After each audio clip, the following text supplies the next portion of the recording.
obviously unusual, not being there. So a lot of anxiety and, building up to that because you're just, you're not in control. So did everything we could, zoomed into all the meetings and talked to them, a pregame meal and all the stuff. And so just really proud of our players and coaches to handle a curveball like that and go play on the national stage really well against a quality team that gave people a lot of problems a year ago. Look at what these guys did to Notre Dame and shut down Notre Dame for the most of the game. So good first win, good start. Obviously, we got to clean up penalties, but that's easier to clean up than, not being able to get open or, not being able to get a pass rush.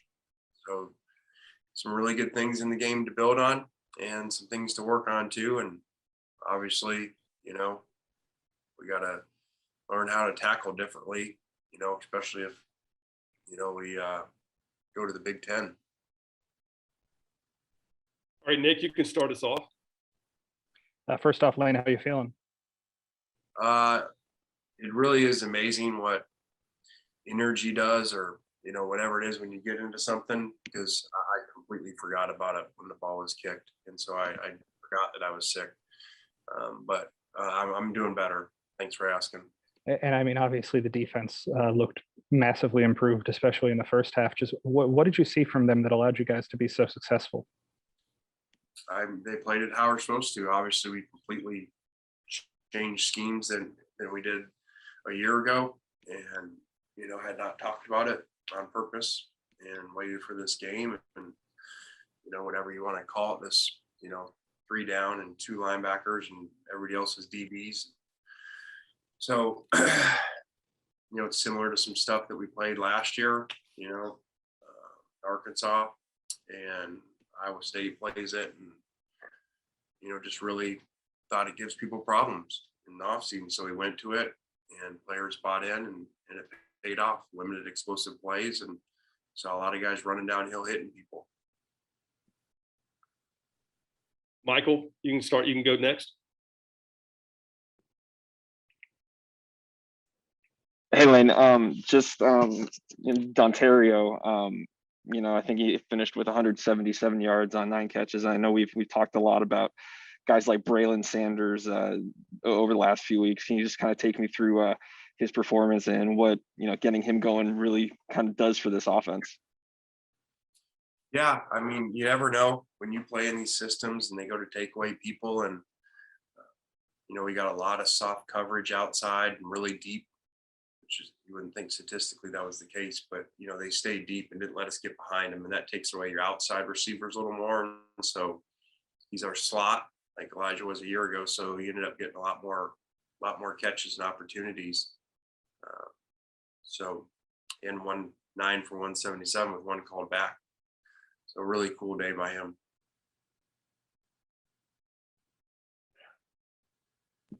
Matt St. Jean, go ahead.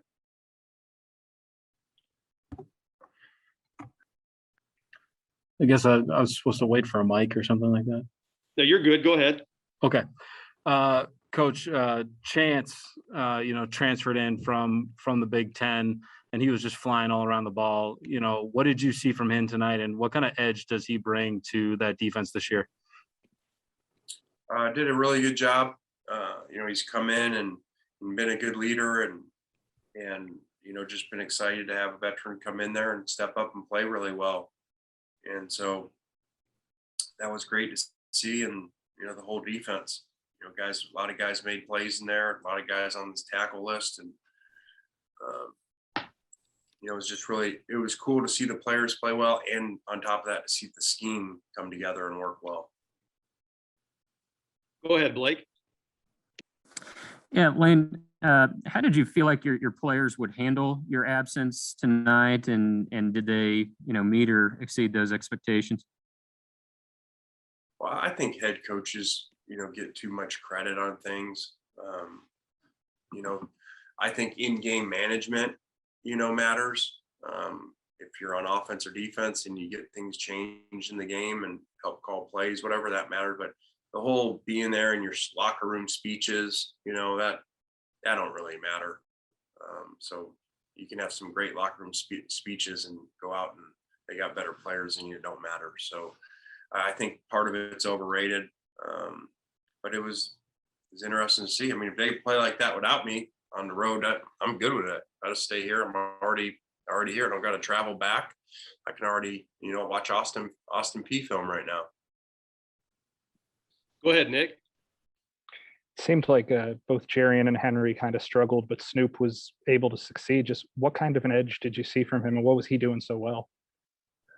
Well, he ran physical like always. I think that they played better early against the run up front, and then like a lot of people, in our system, they wear down a little bit, and they lost the linebacker earlier, and I think that kind of, I just think they kind of wore down, and so you saw some tackles being broken late.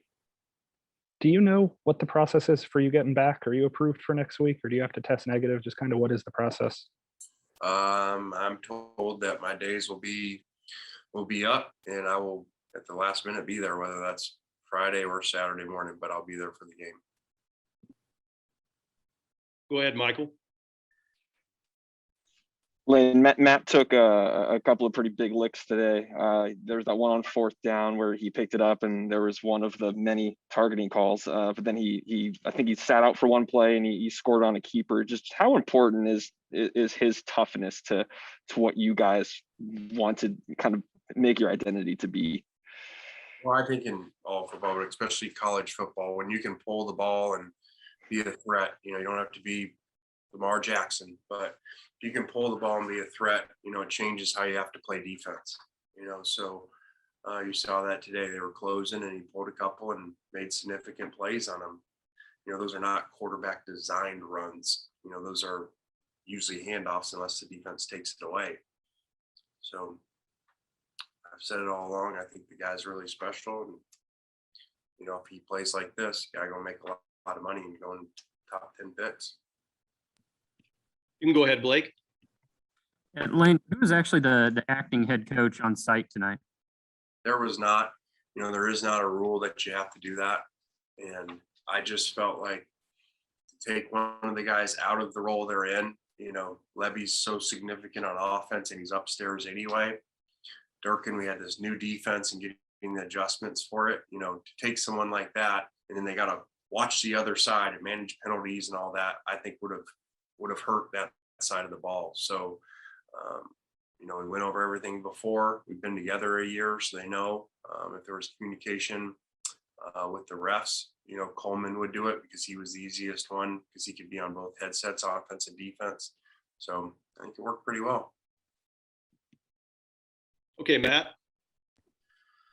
Coach, outside of not having to travel to the games, were there any other advantages that you saw being able to, watch it from Oxford, watch the game from Oxford? No, not at all. And it's actually more stressful. I thought it would be the other way around. But when I'm on the game and there's a headset and I'm in game, it's not very stressful because you're just in the moment. It's a lot more stressful watching it, not being able to control everything.